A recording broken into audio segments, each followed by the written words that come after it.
Well, that's the big thing, right? The options that young people have today, dating single people have today with these dating apps is just, if anything seems like you're not in, I don't like the way she said this, or I don't like the way he did that, you're like, move on to the next swipe.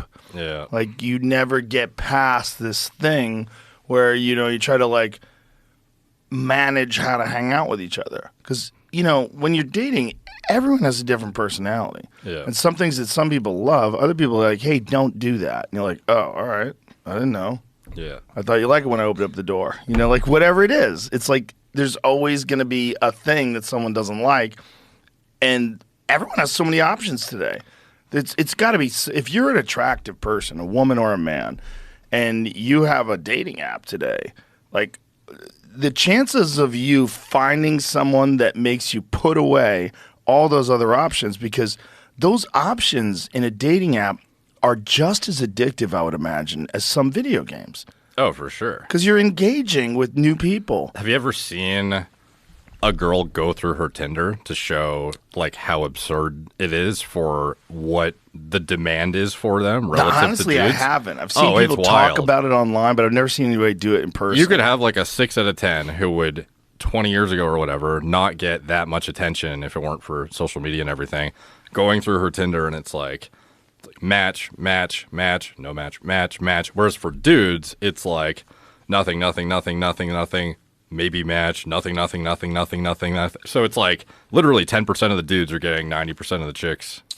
And then the supply-demand ratio is not there. So I think a lot of dudes are single. I don't know if they want to admit it or not, but it's because... This happened also recently with those apps. They've been getting caught using bots to pump up their numbers. I have heard of that. The dating apps will have like AI people, and they're just doing it so they get more engagement. There's a lot of chicks that promote their OnlyFans and social media on Tinder too, and that's how they're going about it. So they're not even looking to date; they're just looking to pump their socials or like get a new OnlyFans subscriber from some simp that thought they were interested. That's another one too, right? I mean, when do you bail out on that?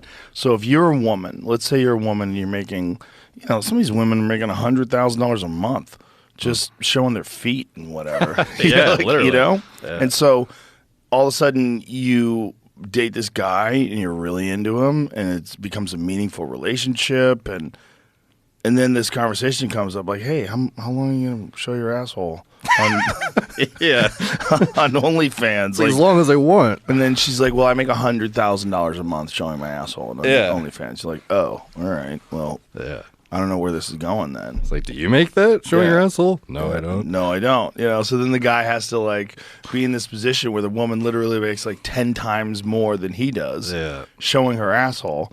Yeah. And then he's got to somehow or another convince her to abandon that so they can live a life like a fucking Norman Rockwell book. Let's just say, and maybe this is too extreme of a hypothetical, but let's just say you're in your 20s and you're dating somebody and she's an OnlyFans girl. Yeah. Is that a deal breaker for you? No, if I'm in my 20s, it's not. No. If in my 20s, first of all, I'd be like, how are you making so much money? This is crazy. Can I show my asshole if I was in my 20s? But then you'd have to do it probably for gay guys because women are not going to pay. Yeah. I would think that what I would do is just accept the fact that this isn't going anywhere. And then we're going to have some fun. Okay, well, what if it's somebody that you thought would have potential as a serious long-term thing? Would that be the deal breaker? That I think you'd probably know immediately that she has an OnlyFans. I don't think it would take long. I think if you waited a long time, like if you're dating 6 to 8 months, like how do you have all these shoes? Yeah. Like where'd you get this car? Like it was like what do you do for work? Yeah. If it was one of those things, and then you have an OnlyFans, and then you were already in love with this woman, that'd be an issue, I guess. Or maybe you just like shift gears and go, okay, I guess this is what I accept. I mean, it's possible, it's feasible for a woman to have a completely disconnected approach to what her OnlyFans is and think about only as this is just a business thing. I'm just making, I don't want to work at Wendy's. Yeah. And so I'm doing this and I am making extraordinary amounts of money and I'm going to invest this money in real estate and smart. You could look at it that way. What would be the threshold of acceptable behavior on OnlyFans, though? Because it's like, Right. it ranges from like Bananas in your pussy. yeah, to- so like yeah. you could be just from what I understand is a lot of fitness industry girls too will just they're already almost nude on Instagram essentially, Right. and they will just post different iterations of the same poses or whatever in the same kind of clothes, but behind a paywall. And I guess some of the money they make is from talking to the dudes or the guys thinking they're talking to them, which is often like a That's what Andrew An Tate assistant. did, right? That was Andrew Tate's whole thing. It's like having people pretend. yeah. He gets a lot of heat because I don't know if this is actually what he did, but what people are saying is he would type on behalf of the girls, which is like, I don't know. Some people say it's kind of gay. So, because it's like you're talking to a dude about, what you'd want to do with him and this and Right. that, and speaking on behalf of the girl as if you are her, which presumably a lot of girls outsource to whoever they can get to do it or have, I don't know, some cookie cutter scripts or something. Yeah. But, yeah, it's kind of a weird. But if you were doing that, you would know exactly what to say to the guys because you know exactly what the guys want to hear. Because Yeah. if you're just running a scam, I mean, it's not really gay unless you're getting aroused. Thinking about these guys Interesting. jerking off to your words, which is a very gray area. Yeah. It's a weird situation for sure. 'Cause It's definitely weird. Well, Yeah. that's also the criticism that Andrew Tate has gotten about exploitation. So supposedly he would get these girls to fall in love with him, and then he would get them to go and do this stuff for him. Yeah, it's wild how much content he has that exists from back then that he's so articulate and well spoken. Yeah.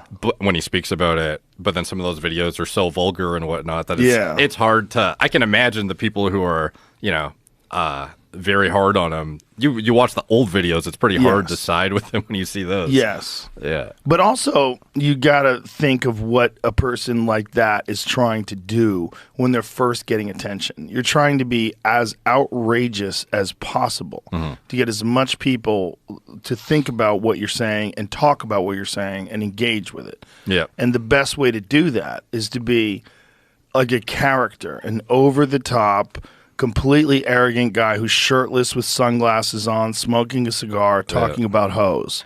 Yeah. And pimping hoes. It's like, is it a character or is it really you? And then when you find out, oh, well, no, he actually does run these cam sites and he does have these girls working for him.